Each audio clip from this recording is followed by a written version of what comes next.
خلق الإنسان علمه البيان.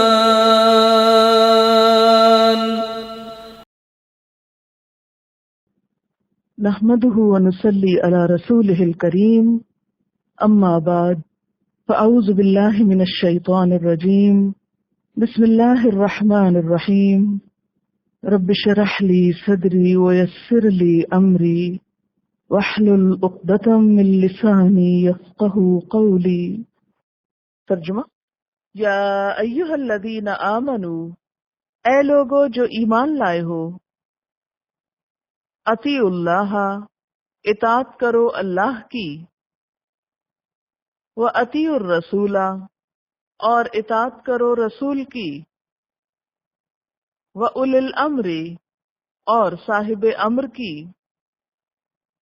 منکم، تم میں سے، فَإِن، پھر اگر، تنازعتم، تنازع ہو جائے تم میں، فی شیء، کسی چیز میں، فردوہ، تو پھیر دو اس کو، الی اللہ، طرف اللہ کے، والرسول، اور رسول کے، ان کنتم، اگر ہو تم، تؤمنون، تم ایمان رکھتے، باللہ، اللہ پر، والیوم الآخر، اور آخرت کے دن پر، ذالک، یہ، خیر، بہتر ہے، واحسن، اور زیادہ اچھا ہے، تأویلا، انجام کے اعتبار سے، الم ترى، کیا نہیں تم نے دیکھا، الی الذین، طرف ان لوگوں کے، یزعمون، جو دعویٰ کرتے ہیں، زوم رکھتے ہیں، انہم، بے شک وہ، آمنو، ایمان لائے، بما، ساتھ اس کے جو، انزل، نازل کیا گیا، الیکا، تیری طرف، وما، اور جو، انزل، نازل کیا گیا، من قبلکا، تجھ سے پہلے، یریدون، وہ چاہتے ہیں، ان یتحاکموا، کہ وہ فیصلہ کروائیں، الی الطاغوت، طرف طاغوت کے، وقد، حالانکہ تحقیق، امروا، وہ حکم دیے گئے، ان یکفروا، کہ وہ کفر کریں، بہ، ساتھ اس کے، وَيُرِيدُ، اور چاہتا ہے، الشیطان، شیطان، ان یضلہم، کہ بھٹکا دے ان کو، ضلالا بعیدا، دور کی گمراہی میں، وَإِذَا، اور جب، قیل لہم، کہا جاتا ہے ان کو، تعالوا، آؤ، الی ما، طرف اس کے جو، انزل اللہ، نازل کیا اللہ نے، وإلی الرسول، اور طرف رسول کے، رأیت المنافقین، تم دیکھو گے منافقین کو، یصدون، وہ رکتے ہیں، عنک، تجھ سے، صدودا، رک جانا، فکیف، تو کس طرح، اذا، جب، اصابتہم، پہنچتی ہے ان کو، مصیبت، کوئی مصیبت، بما، بوجہ اس کے جو، قدمت، آگے بھیجا، ایدیہم، ان کے ہاتھوں نے، ثم، پھر جاؤ کا وہ آ جاتے ہیں تیرے پاس، یحلفون قسمیں کھاتے ہیں، باللہ اللہ کی، ان نہیں، اردنا ارادہ کیا ہم نے، الا مگر، احساناً احسان کا، و توفیقاً اور باہم موافقت کا، اولئک یہی، الذین وہ لوگ ہیں، یعلم اللہ جانتا ہے اللہ، ما فی قلوبہم جو ان کے دلوں میں ہے، فأعرض تو اعراض برتیں، عنہم ان سے، وعظہم اور نصیحت کیجیے ان کو، وقل لہم اور کہہ دو ان کے لیے، فی انفسہم ان کے نفسوں میں،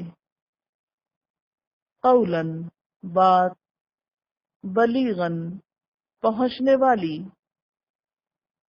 وما اور نہیں، ارسلنا بھیجا ہم نے، من رسول کوئی رسول، الا مگر، لیطاع تاکہ اطاعت کیا جائے،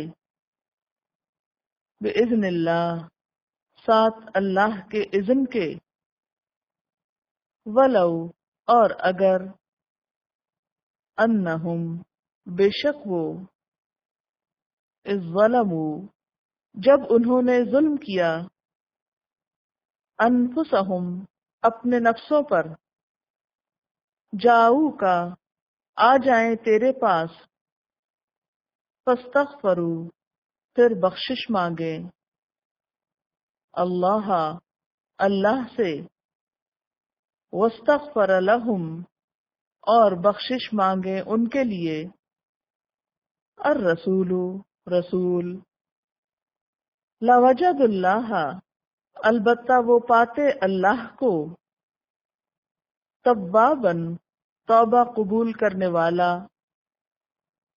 رحیماً رحم کرنے والا۔ تفسیر یا ایہا الذین آمنوا، اب جنت میں جانے کے لیے ایک اور نیک عمل، اطیعوا اللہ اللہ کی اطاعت کرو، واطیعوا الرسول اور رسول کی اطاعت کرو صلی اللہ علیہ وسلم، وَأُولِي الْأَمْرِ مِنْكُمْ اور اپنے میں سے امر والوں کی، صاحب امر لوگوں کی، وہ کون؟ یعنی حاکم، اصل حاکمیت تو اللہ ہی کی ہے، الا لہ الخلق والامر، یاد رکھو اللہ ہی کے لیے خاص ہے خالق ہونا اور حاکم ہونا، ان الحکم الا للہ، حکم کسی کا نہیں بجز اللہ کے، اصل حکومت تو اسی کی ہے، اسی لیے سب سے پہلے کیا فرمایا؟ اطیعوا اللہ، اور اس کے بعد کس کا درجہ آتا ہے؟ اطیعوا الرسول، اور رسول کی اطاعت بھی دراصل اللہ ہی کی اطاعت ہے، وَمَن يُطِعِ الرَّسُولَ فَقَدْ أَطَاعَ اللَّهَ، جس نے رسول کی اطاعت کی پس تحقیق اس نے اللہ کی اطاعت کی، یہ مستقل بالذات نہیں، علیحدہ کوئی چیز نہیں۔ نبی صلی اللہ علیہ وسلم نے فرمایا جس نے میری اطاعت کی اس نے اللہ کی اطاعت کی، جس نے میری نافرمانی کی اس نے اللہ کی نافرمانی کی۔ اس کے بعد تیسرا درجہ کس کا آتا ہے اور کس کی بات مانو؟ اولی الامر کی، یعنی اپنے میں سے اختیار والوں کی، دینی معاملات میں علماء فقہا، دنیاوی معاملات میں حکام یعنی حکومت کے چلانے والے۔ اور یہ اطاعت بھی مستقل نہیں بلکہ اللہ کی اطاعت کے تابع ہوگی۔ حدیث میں آتا ہے لا طاعۃ لمخلوق فی معصیۃ الخالق، مخلوق کی اطاعت جائز نہیں جہاں معصیت ہو خالق کی، یعنی اللہ کی نافرمانی میں کسی بندے کی فرما برداری نہیں ہوگی۔ فَإِن تَنَازَعْتُمْ فِي شَيْءٍ، پھر اگر تم نے کھینچا تانی کی، تنازع کس کو کہتے ہیں؟ تنازع کا لفظ نون زے عین سے ہے. نزع کا مطلب ہوتا ہے کھینچنا، اور تنازع کیا ہوتا ہے؟ بات کو ایک دوسرے سے کھینچ کر اپنے حق میں کرنے کی کوشش کرنا، باہم اختلاف کرنا. اور اس میں کون سے تنازع مراد ہیں؟ سیاسی، مذہبی، فقہی، ہر قسم کے تنازع. اگر تمہارا کسی بات میں اختلاف ہو جائے، تنازع ہو جائے، جھگڑا ہو جائے، تو پھر کیا کرو؟ فردوہ، تو لوٹاؤ اس کو. کس کی طرف؟ اللہ، اللہ کی طرف. والرسول، اور رسول کی طرف. بس اس کے آگے کوئی تیسری اتھارٹی نہیں. تو اس سے کیا پتہ چلتا ہے کہ اختلافات کی صورت میں انسان کو فیصلہ کہاں سے کروانا چاہیے؟ سب سے پہلے اللہ کی کتاب کی طرف لوٹے. اگر وہاں بات نہ ملے تو کہاں دیکھے؟ نبی صلی اللہ علیہ وسلم کی سنت میں. اگر وہاں مل جائے تو پھر کیا کرے؟ وہ بات لے لے. اور اگر ان دو میں نہ ہو تو پھر کیا ہو؟ پھر قیاس کیا جائے ان دونوں کو سامنے رکھتے ہوئے. پھر علماء کا اجتہاد ہوگا. آپ دیکھیں کہ جہاں تک قرآن پاک کی بات ہے تو کسی کو اس میں اختلاف نہیں ہوتا. سنت کی بات ہے، اس میں اختلاف نہیں ہوتا. یہ مسلمانوں کے درمیان تنازع کب شروع ہوتے ہیں؟ جب ان دو کو چھوڑ کر کسی تیسرے کو مرکز عقیدت بنایا جاتا ہے. اور کسی تیسرے پر ایمان لانے کے لیے تو ہم کو نہیں کہا گیا کہ کہا گیا. یہ صاف آیت کیا بتا رہی ہے کہ اختلافات کی شکل میں اللہ اور رسول، ان کنتم تؤمنون باللہ والیوم الآخر، اگر تم اللہ اور یوم آخرت پر ایمان رکھتے ہو. ذالک خیر و احسن تأویلا، یہ زیادہ اچھا ہے اور انجام کے اعتبار سے بھی بہتر ہے. تأویل انجام کو کہتے ہیں نا، اعلی یولس. لیکن ہمارے ہاں جھگڑے کیوں ہوتے؟ چلیے باقی کو چھوڑیے، مذہبی معاملات میں آپ دیکھیے کہ جھگڑے کیوں ہیں ہمارے ہاں، کس وجہ سے؟ ہر کوئی کس کی طرف بلاتا ہے؟ اپنی طرف بلاتا ہے. اپنے سے مراد یہ کہ اپنے مسلک، اپنے مذہب، اپنے گروہ، اپنے امام، اپنے عالم، اپنے بزرگ کی طرف، کہ تم اس کے بن جاؤ. ہمیں یہاں کیا کہا جا رہا ہے؟ کس کے بن جاؤ؟ اللہ اور اس کے رسول کی. کئی دفعہ ایسا ہوتا ہے کہ اللہ اور اس کے رسول کی بات چھوڑ کر پھر اس سے نچلی بات کو لیا جاتا ہے. یہاں سے جھگڑا شروع ہوتا ہے. یہ چھوٹی سی مثال ہے، جیسے عورت مسجد جائے یا نہ جائے. اس میں ہم یہ دیکھیں گے کہ اللہ کے رسول صلی اللہ علیہ وسلم نے کیا فرمایا. اگر کوئی شخص وہ بات چھوڑ دے کہ آپ نے کیا فرمایا اور اس کے بعد کی کسی اور کی بات کو دلیل بنا لے تو جھگڑا ہی جھگڑا ہے نا. پھر تو جھگڑا نہیں ختم ہوگا. پھر تو ہر کوئی کھینچا تانی کرے گا. کوئی ایک دلیل لائے گا، کوئی دوسری لائے گا، اور بات کبھی بھی طے نہیں ہوگی. لیکن اگر ہم سب اس پر متفق ہو جائیں کہ اللہ کے رسول صلی اللہ علیہ وسلم نے یہ فرمایا کہ اللہ کی بندیوں کو مسجد جانے سے مت روکو، تو جھگڑا ختم ہو جائے گا. اگر واقعی تم مانتے ہو اللہ کو اور واقعی تمہیں یقین ہے اپنے آخرت کے انجام کا. لیکن اگر تم یہ دیکھنے لگو کہ حضرت عبداللہ بن عمر نے کیا کہا یا حضرت عبداللہ بن مسعود نے کیا کہا، تو جھگڑا نہیں ختم ہوگا. اچھا، یہاں نعوذ باللہ صحابہ کرام کی کوئی توہین نہیں، کوئی ان کے درجے میں کمی نہیں، لیکن صرف اتنا بتا دیجئے کہ جہاں اللہ کے رسول صلی اللہ علیہ وسلم اور صحابہ کرام میں سے کسی ایک کو چننا ہو آپ کو، کس کو چنیں گے پھر؟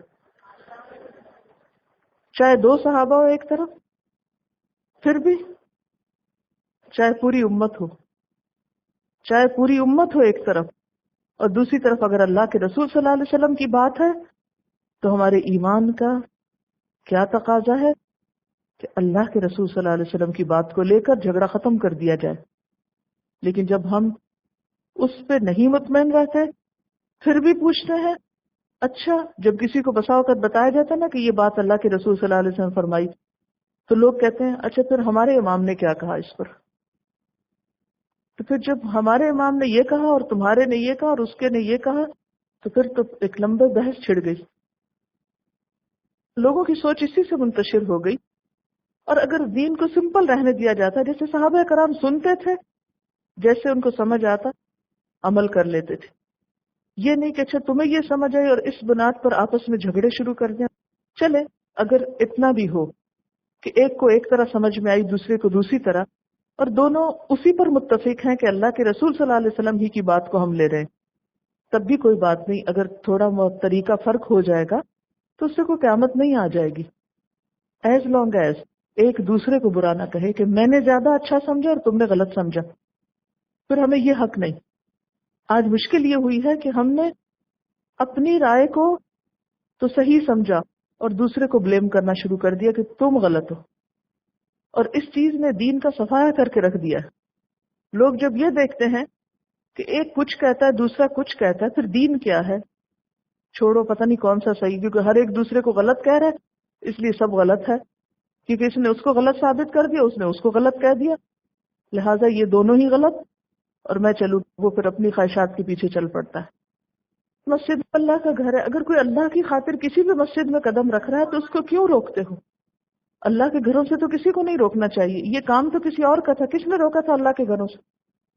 آپ صلی اللہ علیہ وسلم کے دشمنوں نے روکا تھا آپ کو اور صحابہ کرام کو. صلح حدیبیہ کے موقع پر حرم میں داخل نہیں ہونے دیا گیا تھا. یہ بتا رہی ہے کہ حج کرنے گئی ہیں اور کوئی پرچہ تھا ان کے پاس، اس بنیاد پر وہ کوئی نمازوں میں جھگڑا شروع کر دیا اور نماز اور دعاؤں کا وقت سب جھگڑے کی نظر ہو گئی. عرفات کے میدان میں جھگڑے ہو رہے ہیں. بھی ٹھیک ہے، اگر آپ کو ایک بات پسند نہیں، آپ خاموش ہو کے الگ بیٹھیے، نہ کریے اور چھوڑ دیجئے. جو کوئی کچھ کرتا ہے اپنے رب کے سامنے آہوزاری کر رہا ہے، وہاں دین کی روح کو نہ جانے دے. لیکن ہمارے انہی جھگڑوں نے دین کی روح کو فنا کر کے رکھ دیا.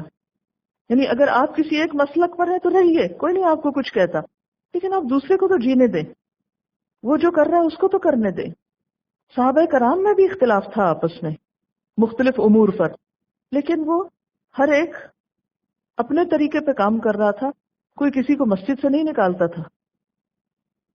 تو ہم سب کا فرض یہ بنتا ہے کہ اختلافات کے موقع پر کس کی طرف رجوع کریں؟ اللہ اور رسول صلی اللہ علیہ وسلم کی طرف. اور جہاں تک اولی الامر کا حکم ہے اسے ماننا چاہیے، کیونکہ نبی صلی اللہ علیہ وسلم نے اس کی تاکید فرمائی ہے. اولی الامر کا مطلب کیا ہے؟ امیر، جو مسلمانوں کے معاملات کا ذمہ دار ہو، خواہ وہ سیاسی ہوں، خواہ وہ مذہبی ہوں، خواہ وہ کسی اور طرح کے ہوں. نبی صلی اللہ علیہ وسلم نے فرمایا السمع والطاعۃ للامام ما لم تکن معصیہ. امام کے لیے سمع و طاعت، یعنی امام کی بات سنو اور اطاعت کرو جب تک کہ گناہ کی بات نہ کرے، اللہ کی نافرمانی کا حکم نہ دے. آپ دیکھیں کہ شوہر کی اطاعت بھی کیوں ضروری ہے؟ کیونکہ وہ بھی گھر کا امیر ہے. ماں کی اطاعت کیوں ضروری ہے؟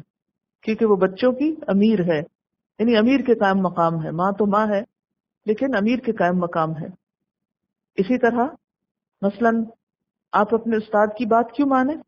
کیونکہ وہ آپ کے معاملات کے ذمہ دار ہیں کہ آپ سے سبق یاد کروائیں اور آپ کا سنیں. فرمائے ذالک خیر، اگر تم اس طریقے پر ہوگے تو یہ تمہارے حق میں اچھا ہے. وَأَحْسَنُ تَأْوِيلًا، اور اس کا انجام بھی اچھا ہوگا. لیکن جب ہم نے اللہ اور اس کے رسول صلی اللہ علیہ وسلم کو مرکز عقیدت بنانے کی بجائے نیچے والوں کو عقیدت کا مرکز بنایا تو پھر طرح طرح کے اختلافات اور جھگڑے شروع ہو گئے.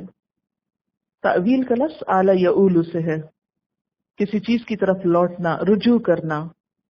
اسی سے تعویل کا لفظ ہے جس کا مطلب ہوتا ہے بات کو اس کے مرجع کی طرف لوٹانا. جو شخص اختلافی مسائل میں اللہ اور رسول صلی اللہ علیہ وسلم کی بات کی طرف رجوع کرتا ہے وہ حقیقت تک پہنچتا ہے اور اس کا انجام بھی اچھا ہے. الم تر الی الذین یزعمون، کیا تم نے دیکھا نہیں ان لوگوں کو جو دعوے تو کرتے ہیں انہم آمنو، کہ وہ ایمان لائے، بما انزل الیک، ساتھ اس چیز کے جو آپ کی طرف اتاری گئی، وما انزل من قبلک، اور جو آپ سے پہلے اتاری گئی. یریدون، وہ چاہتے ہیں، کیا چاہتے ہیں؟ ان یتحاکموا، کہ وہ فیصلہ کرانے کے لیے لے جائیں الی الطاغوت، طرف طاغوت کے. طاغوت سے مراد یہاں یہود کے سردار یا قریش کے سردار ہیں. گزشتہ آیات میں کیا حکم دیا گیا تھا کہ تمام معاملات میں اللہ اور اس کے رسول کی طرف رجوع کرو۔ اب یہاں خلاف ورزی کرنے والوں کی مذمت کی جا رہی ہے کہ جو یہ بات نہ مانے۔ فرمایا کہ تم نے کچھ لوگوں کو دیکھا ہوگا جو ایمان کا دعویٰ بھی کرتے ہیں، لیکن فیصلہ اللہ رسول کی طرف لوٹانے کی بجائے طاغوت کی طرف لے جاتے ہیں۔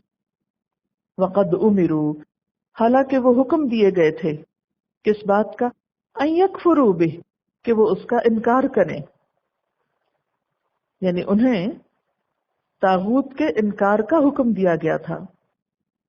اس سے کیا پتہ چلتا ہے کہ ایمان صرف اسی سے مکمل نہیں ہو جاتا کہ آپ حضور صلی اللہ علیہ وسلم پر آنے والی چیز کو مانے اور پہلی کتابوں کو مانے، بلکہ اس کے ساتھ ایمان کا حصہ ہے یہ کہ طاغوت کا انکار بھی کریں۔ وَيُرِيدُ الشَّيْطَانُ، اور شیطان چاہتا ہے أَن يُضِلَّهُمْ ضَلَالًا بَعِيدًا، کہ انہیں بھٹکا کر راہ راست سے بہت دور لے جائے، دور کی گمراہی میں مبتلا کر دے۔ یعنی شیطان کبھی نہیں چاہتا کہ انسان اللہ اور اس کے رسول تک لوٹے، وہ کیا چاہتا ہے کہ لوگ ان کو چھوڑ کر دوسری چیزوں کی طرف پلٹیں تاکہ وہ اصل سے بھٹک جائیں، گمراہ ہو جائیں۔ وَإِذَا قِيلَ لَهُمْ، اور جب ان سے کہا گیا تعالوا، آؤ، إِلَى مَا أَنزَلَ اللَّهُ، اس چیز کی طرف جو اللہ نے نازل کی، وَإِلَى الرَّسُولِ، اور رسول کی طرف، رَأَيْتَ الْمُنَافِقِينَ، تم دیکھو گے منافقوں کو، یا دیکھا تم نے منافقوں کو، يَصُدُّونَ عَنْكَ صُدُودًا، کہ یہ تمہاری طرف آنے سے کتراتے ہیں، تمہاری طرف آنے سے رک جاتے ہیں۔ یہاں پر ایک روایت بیان کی جاتی ہے اس آیت کے پس منظر میں کہ بشر نامی منافق کا جھگڑا ایک یہودی کے ساتھ ہوا۔ یہودی نے کہا چلو محمد صلی اللہ علیہ وسلم سے فیصلہ کراتے ہیں، کیونکہ وہ آپ کے انصاف کو جانتا تھا۔ مگر منافق نے کہا کہ کعب بن اشرف سے فیصلہ کراتے ہیں، کیونکہ اسے پتا تھا کہ آپ صلی اللہ علیہ وسلم حق کا ساتھ دیں گے اور فیصلہ میرے خلاف ہو جائے گا۔ آخرکار فیصلہ آپ کے پاس لایا گیا، یہودی حق بجانب تھا، آپ نے اس کے حق میں فیصلہ دے دیا۔ کتنے بڑے دل کی بات ہے نا کہ غیر مذہب والے کے حق میں فیصلہ دیا جائے اگر وہ سچا ہو، کیونکہ عدل کا حکم ہے نا پیچھے گزر چکا۔ منافق اس پہ راضی نہ ہوا اور ایک نئی راہ نکالی کہ حضرت عمر کے پاس چلیں۔ ان دنوں میں حضرت عمر جو تھے حضور صلی اللہ علیہ وسلم کی نیابت میں آپ کی اجازت سے کچھ فیصلے کیا کرتے تھے۔ اب یہ ہوا کہ حضرت عمر کے پاس جب وہ پہنچا، حضرت عمر نے معاملے کی حقیقت جانی۔ جب انہیں پتہ چلا استفسار کرنے پر کہ یہ حضور صلی اللہ علیہ وسلم کے فیصلے کے بعد ان کے پاس آئے، تو انہوں نے تلوار نکالی اور منافق کا سر اڑا دیا۔ اب اس پر ایک ہنگامہ کھڑا ہو گیا۔ کیا ہوا؟ فَكَيْفَ إِذَا أَصَابَتْهُمْ مُصِيبَةٌ، پھر کیا ہوا جب پہنچی ان کو ایک مصیبت؟ کون سی؟ اس شخص کے قتل کی۔ کیوں پہنچی؟ بِمَا قَدَّمَتْ أَيْدِيهِمْ، بوجہ اس کے جو آگے بھیجا ان کے ہاتھوں نے، ان کے اپنے ہاتھوں کی کمائی سے۔ یعنی کس نے کہا تھا کہ حضور کے بعد وہاں جائیں؟ تو اس پر کیا ہوا؟ مصیبت میں پھنسنے کے بعد ثم جاؤک، پھر آ گئے تیرے پاس، یحلفون، قسمیں کھاتے، باللہ، اللہ کے نام کی۔ کیا کھا رہے تھے قسمیں؟ کس بات پر؟ ان اردنا الا احسانا و توفیقا، کہ خدا کی قسم ہم تو صرف بھلائی چاہتے تھے، ہماری نیت یہ تھی کہ فریقین میں کسی طرح موافقت ہو جائے۔ توفیق، موافقت، اور احسان، بھلائی۔ یعنی ہم حضرت عمر کے پاس اس لیے نہیں گئے تھے کہ ان سے فیصلہ کرائے، ہم تو اس لیے گئے تھے کہ وہ دونوں کے درمیان کوئی صلح کرا دیں۔ توفیق کا مطلب ہوتا ہے دو چیزوں میں مطابقت کرنا، اور اللہ کی توفیق کیا ہوتی ہے کہ انسان جب کوئی فیصلہ کرتا ہے تو اللہ تعالیٰ انسان کے لیے اس راستے کو آسان کر دیتا ہے۔ لیکن نیت اور ارادے کے بغیر نہیں توفیق ہوتی۔ توفیق کا کیا مطلب ہوتا ہے؟ موافقت پیدا کرنا، یعنی آپ کے ارادے اور اللہ کی مرضی میں موافقت ہو جاتی۔ تو کہا جاتا ہے کہ منافق کے قتل کے بعد اس کے وارث جو تھے آپ صلی اللہ علیہ وسلم کے پاس آئے اور حضرت عمر کے قصاص کا مقدمہ دائر کیا، اور بنیاد یہ بنائی کہ ہمارا ارادہ آپ کے خلاف فیصلہ لینا نہیں تھا، بلکہ ارادہ تھا کہ وہ فریقین میں صلح کرا دیں، یعنی عمر فریقین میں صلح کرا دیں، اور اس پر انہوں نے قسمیں کھائیں۔ اولئک الذین، یہ وہ لوگ ہیں، یعلم اللہ ما فی قلوبہم، اللہ جانتا ہے جو ان کے دلوں میں ہے، یعنی جو زبانوں سے کہہ رہے ہیں وہ بھی پتہ ہے اس کو، اور جو دلوں میں ہے وہ بھی معلوم ہے۔ فأعرض عنہم، ان سے اعراض برتیے، وعظہم، اور ان کو نصیحت کیجیے۔ اب آپ خود سوچیں کہ ایسے لوگوں کے ساتھ جو یوں جھگڑالو بن کے آ جائیں، کیا معاملہ کرنا چاہیے؟ کتنی بڑی نصیحت یہاں سے پتہ چل رہی ہے۔ یعنی وہ جھگڑتے ہوئے مقدمہ کرنے آ رہے ہیں حضرت عمر کے خلاف. اللہ تعالیٰ کیا فرما رہے ہیں؟ اب کیا کریں آپ ان کے ساتھ؟ عارض عنہم، ان کو اگنور کریں، وعظہم، اور ان کو نصیحت کریں، وقل لہم فی انفسہم قولا بلیغا، اور ان کے دلوں میں اترنے والی بات کریں. تو عارض عنہم کا مطلب پھر کیا ہوا؟ یہ مطلب نہیں کہ ان کو چھوڑ دیں ان کے حال پہ اور خود آپ اپنا کام کریں، بلکہ سمجھا کے چھوڑیں. جب ہمیں کسی سے اعراض کرنا ہوتا ہے تو ہم کیا کرتے ہیں؟ معاملہ وہیں الجھا چھوڑ کے خود منہ موڑ لیتے ہیں، روٹھ بیٹھتے ہیں. ہاں نہیں، اعراض کا بھی ایک بہترین طریقہ ہے کہ اپنی بات پہنچا کر اعراض کیا جائے. یعنی یہاں ایک بہت اچھا اصول دیا جا رہا ہے، اگر عملی زندگی میں اس پر عمل کیا جائے تو بہت سے مسئلوں کا حل ہو سکتا ہے. اور حکمت یہ سجھائی جا رہی ہے کہ دشمنوں کی سازشوں کو عفو درگزر، باز و نصیحت اور قولاً بلیغا کے ذریعے ناکام بنایا جائے. جواب میں الجھ کر نہیں، بلکہ احسن طریقے سے. محض خاموشی کافی نہیں. اچھا، بعض لوگوں کو آپ نے دیکھا تھا نا، ان کے درمیان جھگڑا ہو جاتا ہے نا، تو اگر ایک ان میں سے اعراض برتنا چاہتا ہے تو وہ کیا کرتا ہے؟ اپنی پوزیشن کو کلیئر کیے بغیر ہی خاموشی اختیار کر لیتا ہے، اور دوسرا فریق مزید پھر شیر ہوتا ہے. پھر فرمایا وما ارسلنا من رسول، اور نہیں بھیجا ہم نے کوئی بھی رسول الا لیطاع باذن اللہ، مگر اس لیے کہ اللہ کے اذن سے اس کی اطاعت کی جائے. یعنی رسول اس لیے نہیں آتا کہ لوگ بس اس کے عقیدت مند ہو جائیں اور اس کے بارگاہ میں الفاظ کے گلدستے پیش کیا کریں اور صرف نعتیں پڑھ کر ان کو خوش کیا کریں. رسول تو اس لیے آتے ہیں کہ لوگ ان سے اپنی زندگی اچھی طرح بسر کرنے کا طریقہ معلوم کریں اور اس طریقے پر پھر عملاً کاربند بھی ہوں، اس پر عمل بھی کریں. لیکن ہم کیا کرتے ہیں؟ ہم نے اللہ کے رسول صلی اللہ علیہ وسلم کے ساتھ کیا معاملہ کر رکھا ہے؟ ہمارا ان کے ساتھ کیا تعلق ہے؟ کسی ایک سنت پر عمل کرنا نہیں چاہیں گے، لیکن عقیدت کے بڑے بڑے دعوے کریں گے.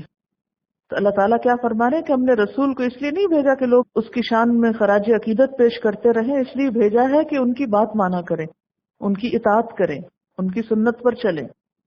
کیونکہ بہت سے لوگ آپ نے دیکھا ہوگا عشق رسول کے دعوے کرتے ہیں، آپ کی محبت میں روتے ہیں، لیکن کسی بھی ظاہری باطنی سنت پہ عمل نہیں کرتے. آپ نے فرمایا تھا کہ میں اخلاق کی تکمیل کے لیے بھیجا گیا ہوں. اخلاق نام کی چیز نہیں ہوتی ان میں، اور ویسے وہ عشق رسول میں رو رہے ہوتے ہیں. تو اللہ تعالیٰ فرماتے ہیں کہ ہم نے تو رسول بھیجا ہی اس لیے کہ اس کی اطاعت کرو. لیکن کیسی اطاعت؟ بِإِذْنِ اللہ، اللہ کی مرضی کے مطابق. وَلَوْ أَنَّهُمْ إِذْ ظَلَمُوا أَنفُسَهُمْ جَاءُوكَ فَاسْتَغْفَرُوا اللَّهَ وَاسْتَغْفَرَ لَهُمُ الرَّسُولُ، اگر انہوں نے یہ طریقہ اختیار کیا ہوتا کہ جب یہ اپنے جان پہ ظلم کر بیٹھے تھے تو تمہارے پاس آ جاتے اور اللہ سے معافی مانگتے، اور رسول صلی اللہ علیہ وسلم بھی ان کے لیے معافی کی درخواست کرتے، لَوَجَدُوا اللَّهَ تَوَّابًا رَحِيمًا، تو یقیناً اللہ کو بخشنے والا اور رحم کرنے والا پاتے. یعنی ان لوگوں کو آپ سے جھگڑنے کی بجائے اور آپ سے اعراض کرنے کی بجائے، آپ کا فیصلہ چھوڑ کر حضرت عمر سے فیصلہ کرنے کی بجائے کیا کرنا چاہیے تھا کہ اگر ان سے غلطی ہو ہی گئی تھی تو پھر آپ کی بارگاہ میں حاضر ہو جانا چاہیے تھا، آپ سے معافی مانگ لینی چاہیے تھی، اور آپ سے یہ درخواست کرنی چاہیے تھی کہ آپ بھی ان کے لیے معافی مانگیں اللہ سے ان کے قصوروں پر، تو ان کے قصور معاف ہو جاتے. لَوَجَدُوا اللَّهَ تَوَّابًا رَحِيمًا. سبحانک اللہم و بحمدک، اشہد ان لا الہ الا انت، استغفرک و اتوب الیک.